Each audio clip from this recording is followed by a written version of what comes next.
반복을 하다 보면 이게 점점 쉬워져요. 토를 하시는 분들이 내가 고형물은 토를 하는데 액체는 괜찮아, 이거는 사실 어딘가 좁아져 있을 가능성이 있다는 뇌의 문제인 경우도 있어요. 그러면 이러한 반복되는 구토를 어떻게 하면 해결할 수 있을지 좀 보면은 안녕하세요, 임다이어트입니다. 네. 네, 오늘은 저희 채널에 댓글을 달아주신 분이 있더라고요. 소중하네요. 네, 아주 소중한 댓글이어서 네네. 그 댓글 내용을 좀 알려드리고 네. 그거에 대한 솔루션을 좀 말씀드리도록 하겠습니다. 폭식증은 아닌데 먹고 이제 토하는 것이 좀 습관이 되어버렸다고 해요. 자꾸 반복해서 구토하시는 분들. 네, 뭐 네. 많이 드셔도 이제 토하면은 이제 살이 안 찐다고 이제 생각이 그쵸. 되다 보니까 그래서 식도염도 발생을 해서 한동안 토하지 않았는데 그래도 다시 음식만 드시면 토하게 되고 먹기만 하면 토한다. 네, 아무래도 고체 이제 딱딱한 거 드시고 토하면 더 통증이 있으니까 지금은 아예 이제 단 이제 음료수 같은 것만 드신다고 하더라고요. 실제로 제가 뭐 진료를 볼 때도 비슷하게 반복되는 이제 구토 때문에 좀 고생인 분들이 있으세요.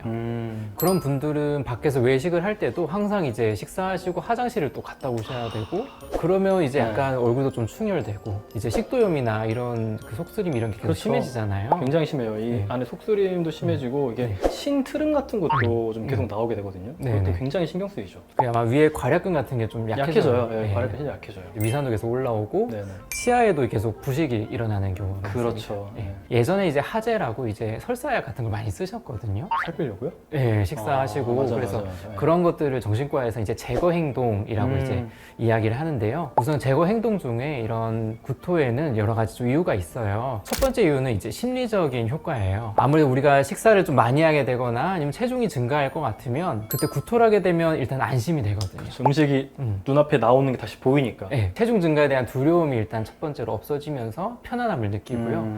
두 번째로는 약간 죄책감을 좀 덜어주는 역할이 있어요. 다이어트 하는데 과식을 했구나라는 죄책감이 있거든요.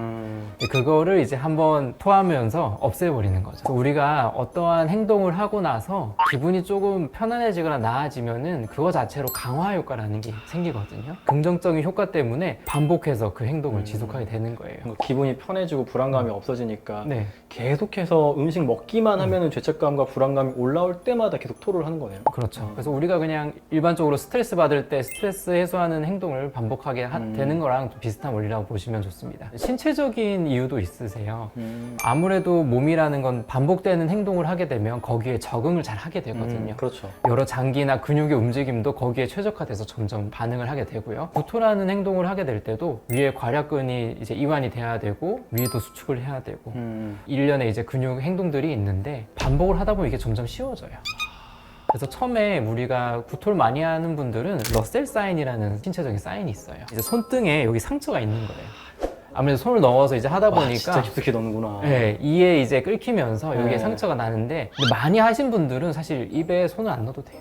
토하겠다 하면은 위가 탁 수축이 되면서 자동으로 나오기 때문에 그러한 이제 반복이 되고 토를 계속 하다 보면 위가 점점 작아지는 거죠. 이렇게 약간의 포만감만 느껴도 바로 이제 구토감을 느끼게 되고 그럼 바로 토하게 되고. 그리고 세 번째로는 사연자분께서는 지금 폭식증은 없다고 하셨는데 보통 이제 폭식이 많이 동반이 돼요. 한 번 이제 많은 양의 식사를 하게 되면 구토를 하게 되고 그러다 보면은 좀 점점 허기지고 한 번에 또 폭식하게 또 되고. 먹고. 네, 그래서 이러한 폭식으로 인해서 반복적으로 구토를 하게 되는 경우가 있습니다. 내과적으로도 이제 구토의 원인들이 굉장히 여러 개가 있어요. 네. 근데 앞서 말씀해 주신 분은 액체랑 고체 둘 다에서 이제 먹으면 구토가 있다 했잖아요. 사실 이것도 굉장히 중요해요. 토를 하시는 분들이 내가 고형물은 토를 하는데 액체는 괜찮아, 이거는 사실 어딘가 좁아져 있을 가능성이 있다는 식도 같은 데가 실제로 좀 좁아져 가지고 고형물 같은 걸 먹으면 걸려 가지고 토를 하는데 액체나 물은 괜찮다라고 하시는 분들이 있거든요. 그래서 내가 자꾸 토를 하는데 어떤 거에 대해 토를 하는지도 굉장히 중요하다. 만약에 액체는 괜찮은데 고체가 그렇다, 그럼 내시경 꼭 해보셔야 되는 거예요. 나 이 둘 다 먹으면 토해요. 그런데 여기서도 먹고 바로 토하는지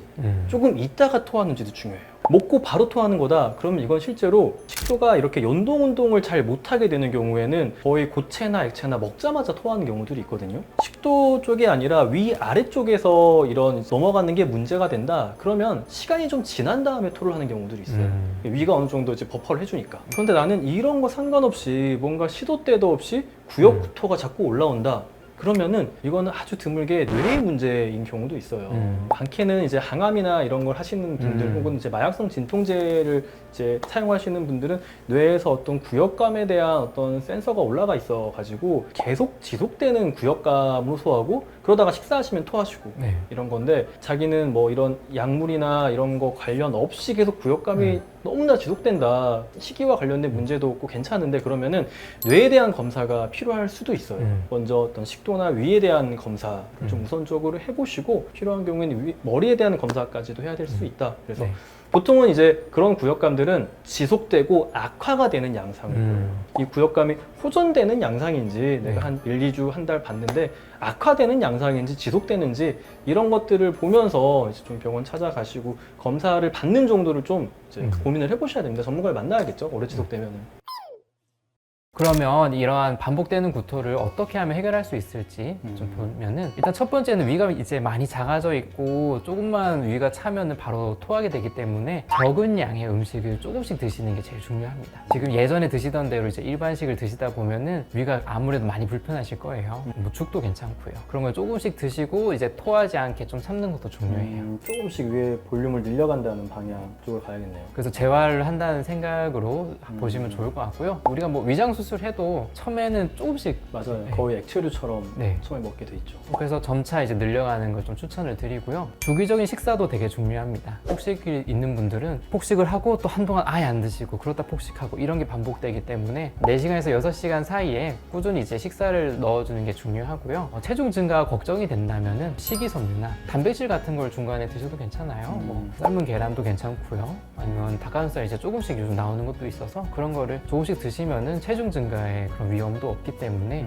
주기적으로 미리 이제 식사를 해주시면은 식욕 증가 자체도 적어지고 그런 폭식을 좀 예방을 할 수가 있습니다. 마지막으로 이제 아무래도 우리가 이렇게 구토를 하는 것이 체중 증가에 대한 두려움 때문인데요. 실제로는 모든 식사를 제한하는 것들은 오히려 체중 감소에 좋지가 않습니다.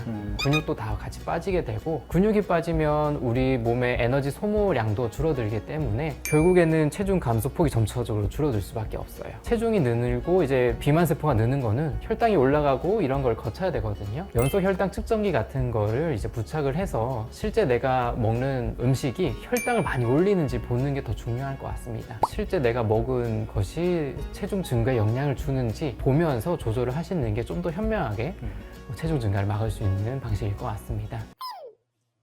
반복되는 구토가 상당히 좀 고통스럽습니다. 내가 하면서도 이러면 안 될 것 같고 그래서 자꾸 이제 숨기게 되고 그러다 보니 혼자 이제 소가리를 하는 경우가 되게 많은데요. 아까 우창현 선생님이 말씀하신 것처럼 이제 구조적인 나의 몸에 문제가 있는지도 좀 확인을 해보고 그런 게 없다면은 이러한 심리적이거나 몸의 반응적인 부분에서 문제가 있는지를 좀 확인하기 위해서 필요하다면은 이제 전문가한테 이제 진료를 받고 하는 것도 중요할 것 같습니다. 저희는 다음번에 또 다른 좋은 콘텐츠로 다시 뵙도록 하겠습니다. 네, 감사합니다.